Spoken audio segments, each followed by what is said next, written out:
palagi pong maayos ang peace order natin ngayon dito. Wala pa po tayong naitatala na krimen na maaaring makaapekto sa isang payapa at tahimik na paggunita natin ng Hondas 2020. Sir, ilan po yung na-deploy dito sa Manila North?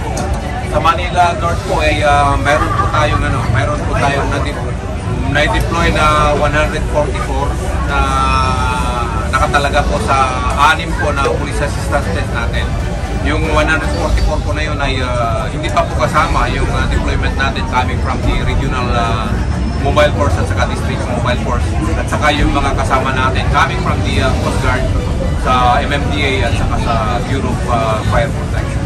How many are we expecting, sir? Gaano karami ina-expect po natin pag sinama-sama na po yung mga yun? Gaano karami yung ina-expect natin pag sinama na po yung mga binabanggit po ninyo ng mga other forces? Yung deployment po natin dito lang po sa North Cemetery ay aabot po tayo ng halos 500 po.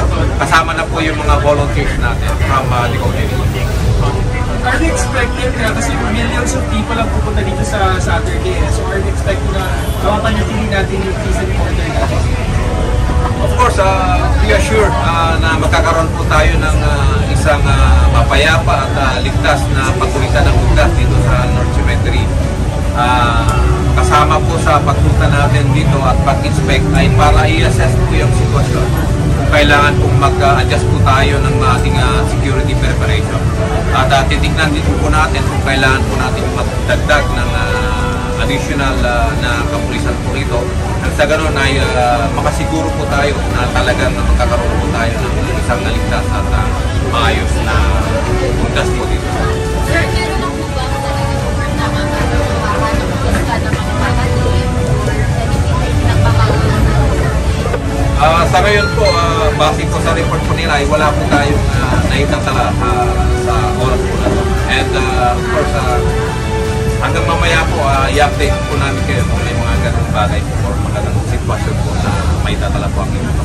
Pero RD, ano pinaka-binabantayan natin? Pag ganito maraming tao, ano yung mga possible na maaaring mangyari mga krimen dyan?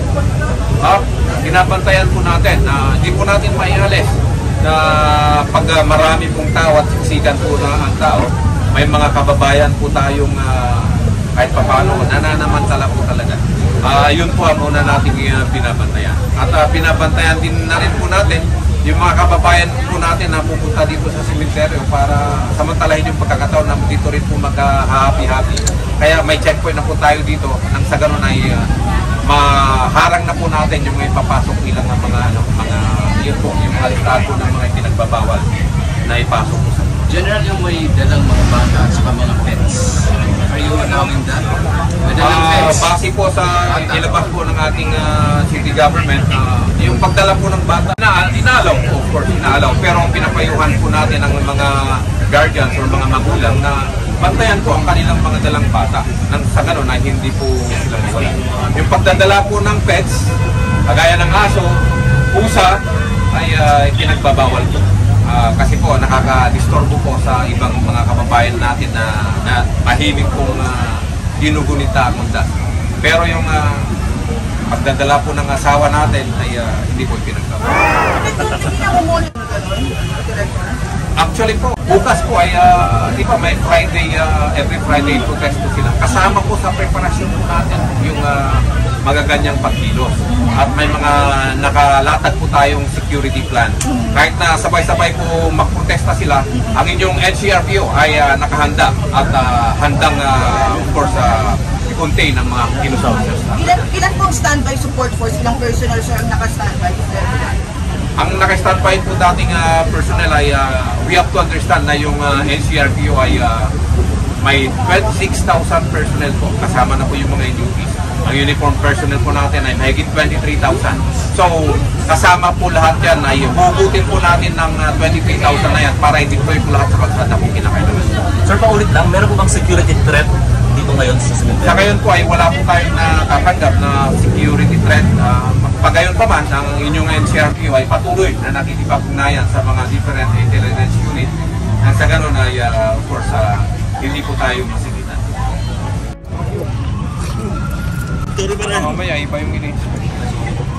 Dito kayo para pag may ano yan, makapag-ano kayo, makapag-control kayo sa